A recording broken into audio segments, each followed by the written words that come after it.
May I request Professor Raghavendra P. Tiwari, the chief guest of this ceremony, for his convocation address.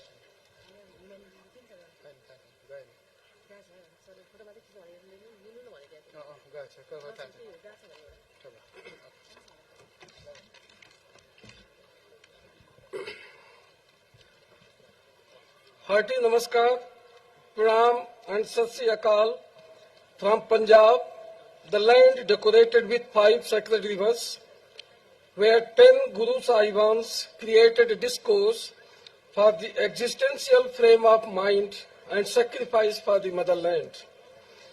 It's indeed the blessing of Bhagavan Pashupatinath that I am here in this holy land of Nepal to pay my respect and share my thoughts with the intellectuals of this great nation, which along with my motherland, Bharat, has been co-creator of everlasting and ever-relevant Sanatan Sanskriti.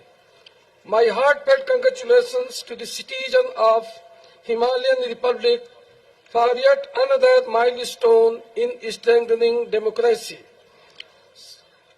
Sriman Sher Bahadur Deubaji, Right Honorable Prime Minister of Nepal and the Chancellor of Tribhuvan University and the President of this ceremony in absentia, Sriman Devendra Paudel-ji, Honorable Minister of Education, Science and Technology and Pro-Chancellor of Tribhuvan University, Professor Dharmakant Baskota-ji, Honorable Vice Chancellor of Tribhuvan University, Professor Dr. Shiv Lal Bhusal, Rector, Professor Dr. Pesal Dahal, Registrar, Senators, Deans of Faculties and the institutions of Tribhuvan University, Executive Directors, Directors, Controller of Examinations and the Administrative Heads, esteemed faculty and staff members of Tribhuvan University, students, especially the graduating ones and the medalists, gold medalists, and the proud parents, research scholars, media persons,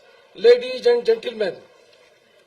First of all, my hearty congratulations to all those students who are graduating today in the 48th convocation ceremony of Tribhuvan University, one of the largest universities in the world that imparts education practically in all domains of knowledge. Dear graduates, I am sure you would have already dreamed of a future for yourself and for your nation.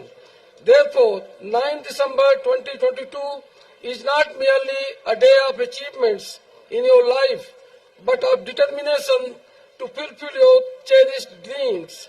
I wish that all the dreams of graduating students come true. This is also a special occasion for the faculty members and supporting staff of Tribhuvan University. You are nation builders, as you are creating the leaders for shaping the destiny of Nepal, the land of Sagar Mata, that is Mount Everest. You would have witnessed many batches coming and going, but each batch is unique in itself. They leave their own set of memories. I specifically wish the parents of those who are graduating today, your sacrifices have been crucial to the achievements of your children.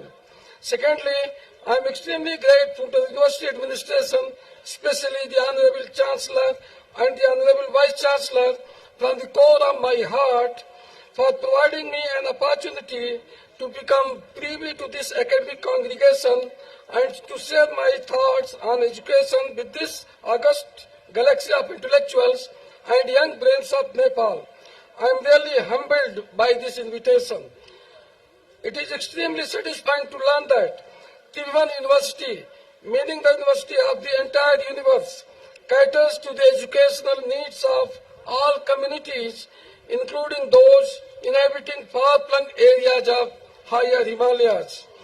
The essence of education, the basic purpose of acquiring knowledge is to make man's consciousness refined and sublime and to inspire him in the search for truth and protection of justice. The ultimate significance of human life lies in making the world more enlightened than it is. Education becomes meaningful only when we can recognize our collective roles towards the well-being of humanity. For the attainment of this objective, mere possession of knowledge is not enough, as its coordination with the best conduct is also essential. It implies that not only intellectual and economic, but moral and cultural upliftment of man is also necessary. Ideally, a higher education institution is a platform for creating responsible citizens, and upon successful completion of education, they should be dedicated to the service of the nation. For us, the meaning of education is Sa Vidya Ya Vimuktaye. True knowledge liberates man. After convocation ceremonies, students are expected to create newer pathways for enriching civilizational discourse and for contributing to the creation of more enlightened and empowered society than before. In this way, the students enhance the prosperity of their nation and fulfill the pious dreams of their gurus. Our culture draws inspirations from the dictum Satyam Shivam Sundaram. Only truth can be auspicious and beautiful. The Vedic sages believed that only truth is victorious and not the falsehood. Satyamev Jayate Nanritam. Therefore, in the mantras, they pray, lead me from untruth to truth, from darkness to light, and from death to immortality. Asto ma sadgame, tamso ma jyotirgame, mrityor mitam mitam game. There is a profound mantra of Vedanta that declares that the truth is concealed in a pot under the golden cover. Therefore, O Sun God, who nurtures all, remove that cover so that we may get enlightened and follow the true dharma. Hiranyen patrene tatsapi him mukham tattvam pusan pavanu satya dharmaya dishtaye. For this reason, the resolve was repeatedly expressed that I will always tell the truth. Ritam vadisyami, satyam vadisyami. Also it is prayed that truth may protect me and my acharya, that is Guru.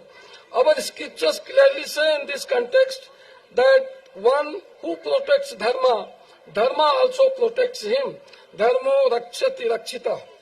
Universities are highest in the hierarchy of institutions for knowledge acquisition, creation and dissemination. A convocation ceremony is organized in a very dignified environment after the completion of knowledge acquisition. Despite being located in one country, universities represent the whole world. A well-known verse in the Rig Veda says, Ano Bhadra Kritvo Yantu Vishwata, meaning let noble thoughts, which cannot be suppressed and abstracted, and which reveal unknown subjects, come to us from all around. Our Sanatan culture is pluralistic, inclusive, and dynamic, and is shaped through debates, dialogues, and discourses. The strength and beauty of our culture lies in diversity in all aspects of human endeavor. Universities are ought to promote such diversities by awakening the all facets of human agency. The Taittiriya Upanishad mentions that upon completion of the study, the Acharya used to bless Sishyas with Satyam Vad, Dharmam Char, Swadhyayanma Pramada, implying that speak the truth, follow the Dharma, and do not become proud of your possession. It was professed that the students will never miss opportunity for auspicious deeds, means of advancement, discourses, disputations, self-study, and devotion to the Almighty and to their parents. It is evident that the purpose of education was to ensure holistic development of man. In reality, therefore, this should be the vision and mission of universities in our contemporaneous time. The ocean of knowledge is infinite and limitless. Therefore, knowledge itself becomes nullified if we proudly make proclamations about possessing it. Real knowledge makes a man humble, as true learning is possible only with humility. Knowledge deprived of compassion is futile. True knowledge inspires us to appreciate the sufferings of mankind and motivates us to help eliminate such sufferings. It is in this context that Srimad Bhagavad Gita says that there is no human activity more auspicious, holy and prosperous than the acquisition of knowledge, and that man automatically imbibes it with complete perfection. Nai jnanena sadisam pavitram vidyate tat swayam yoga samsiddha Kalat Mahatmani Vidanti. Gurukul tradition of known and knowing. Gurukuls, the institutions of learning in ancient India, were residential centers. These centers were supported by public donations. Therefore, they had the freedom to decide the subjects to be taught and design their own curricula, pedagogy, and methods of evaluation. 16 disciplines and 64 skill-based courses were learnt in Gurukuls. There were no examinations, and learning outcomes were assessed largely through continuous observation-based evaluation. Gurukuls believed that nothing can be taught. Gurus were facilitators and guides and did not actually train the minds of Sishyas, but only showed them how to perfect their instrument of learning. Thus, Gurukuls were successful in imparting man-making education. Interestingly, 6 levels of learning in Bloom's taxonomy. Those who are from education discipline, they may have heard about Bloom's taxonomy. The 6 levels are remembering, understanding, applying, analyzing, evaluating, and creating. In a sense, these are similar to the 6 stages of learning prevalent in Gurukuls that were listening, abhyas, understanding of meaning, phal, ahirvada, that is the study of explanatory texts, and upapatti, attainment of conclusions. Similarly, 6 categories of teachers used to be there in the Gurukuls, namely Adhyapak, which was basically information provider, Upadhyay, imparter of knowledge along with information, Acharya, developer of skills, Pandit, provider of deep insight into subject, Drishta, imparter of visionary views on a subject and making to think in that manner, and finally Guru, which is awakener of the wisdom leading from darkness to light. Pedagogy was at the core of education in ancient India. For instance, Khanda 7, Sutra 29 of Apastambha Dharma Sutra written by Hardatta states that Acharya Padam Datte Padam Sisumedaya Padam Sabrahmacharibhya Pada Kalen Pachite. It means that quality learning happens in 4 quarters. 1/4 from the teacher, 1/4 from the intelligence of learners, 1/4 from discussion with peers, and 1/4 with time, that is experience gained from putting theory into practice. Coincidentally, 4 quadrants of massive open online courses that are e-contents, e-tutorial, discussion and assessment have startling similarities with this pedagogy of learning. Acharya Shankar opined that the process of learning happens in 3 stages, namely Shravan, Manan and Nididhyasana. Shravana is the stage of acquiring knowledge by listening. Manan meant thinking and analyzing what was listened and assimilating the lesson taught by the Guru to draw inferences. And Nididhyasana meant comprehension of truth and applying that in real life situations. The stage of realization. Acharya Vallabh propounded that students should demonstrate 3 qualities of Jigyasa, Amatsarya, and Savandar. Jigyasa meant that students should have a strong desire and urge for learning. There must be an inherent burning and perpetual desire to be curious. Amatsarya means that a student should respectfully accept the fact that the teacher knows more and thus be humble and eager to gain knowledge from him. Surrender, the final stage, implies that students should be attentive, punctual, and inquisitive and ensure the timely completion of assigned tasks. In this context, it is imperative that we assess whether we can integrate our ancient tradition of known and knowing in the current system to make it relevant for the 21st century learners of Nepal. Need for national education policy. The future of today's youth cannot be actualized without making them competent to contribute substantially to Industrial Revolution 4.0. This revolution, unlike earlier ones, capitalizes on the fusion of disruptive technologies, namely Internet of Things, artificial intelligence, augmented reality, virtual reality, intelligent robotics, 3D printing, big data analytics, cloud computing, and other emerging technologies that are blurring the boundaries between the physical, digital, and the biological domains. In Industrial Revolution 4.0, cyber physical protection system is utilized for industrial protection by the unification of physical and virtual world. For capitalizing on this unique opportunity, we need to embrace essential traits of Education 4.0. This version of education is outcome-based and ensures co-learning, co-creation and co-innovation anytime, anywhere, any amount and any type of learning, use of flipped pedagogy and virtual reality tools for transforming passive learning to active learning, learning at home or outside institutions, while skill development in the institutions, self-directed, collaborative, immersive and experiential learning, where lesson plans become creativity plans and offering freedom to learners to study preferred programs from their chosen institutions. Integration of technology is a must for imparting education in this format.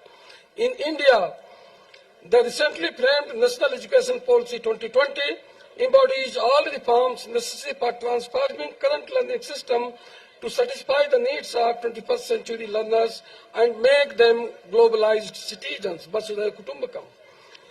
These include learning outcome-based, multidisciplinary curriculum for imparting holistic education, multiple entry-exit options, academic bank of credits, experiential and immersive learning, use of blended and flipped pedagogy, admissions through a single window, education in the mother tongue, emphasis on skill development, entrepreneurship, incubation and startups, internationalization of education, setting up of a single and an overarching regulator, that is Higher Education Commission of India, National Research Foundation, and Indian Institute of Translation and Interpretation, and most importantly, use of traditional knowledge base that has emerged out of experiential and observational wisdom of our ancestors. NEP 2020 focuses on a paradigm shift in pedagogy, especially from what to learn to how to learn, and also on skilling, upskilling and reskilling, learning, unlearning and relearning to become lifelong learner and to lifelong adaptability and reform, perform and transform, and making learners think like employees for making them future ready. May I most humbly propose that the intellectuals and policymakers of Nepal have a look at these best practices of NEP 2020 and imbibe those which they think are relevant in the context of their country for making youth of Nepal future ready.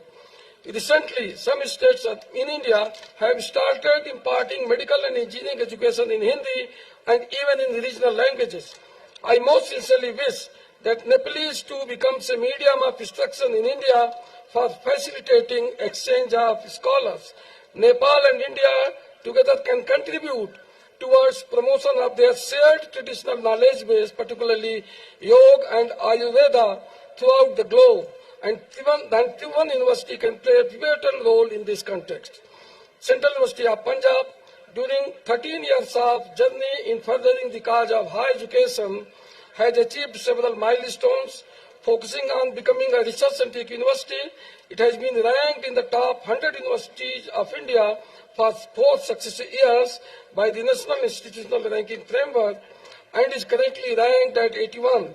We would be happy to collaborate with the prestigious Tribhuvan University on the exchange of faculty and scholars, joint research projects, joint academic programs, innovations, entrepreneurship and skill development. We need to carry out joint research on shared social and cultural imperatives and on climate mitigation strategies. With me, I have brought the goodwill of faculty members, students and staff of Central University of Punjab to the fraternity of prestigious Tribhuvan University. Nature-centric development discourse, the need of the hour. The biggest threat that humanity is facing today is climate change. Sanatan Sanskrit had a holistic understanding of nature and worshipped and conserved it in its totality. Shanti Mantra demonstrates the significance of coordination and interrelationship among all natural forces and resources.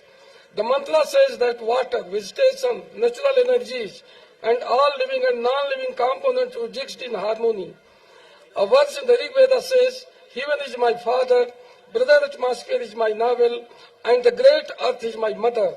Heaven and earth are parents, and they sustain all creatures."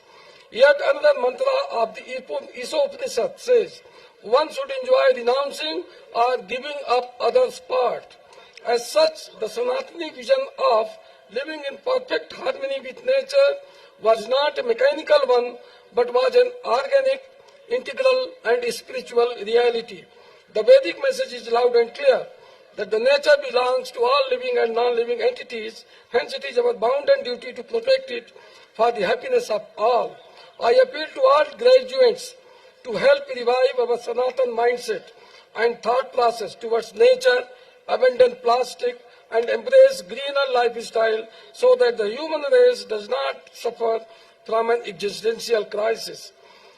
Nepal and India are not only geographical neighbors, but historical and cultural partners as well. The two countries have had a common civilizational discourse and deep-rooted cultural connects for thousands of years. The citizenry of these two countries share a common belief and value system, lifestyle, and worldview. The need is to rediscover these relations and to work on various structural aspects of these relations for further strengthening the collaboration between the two countries.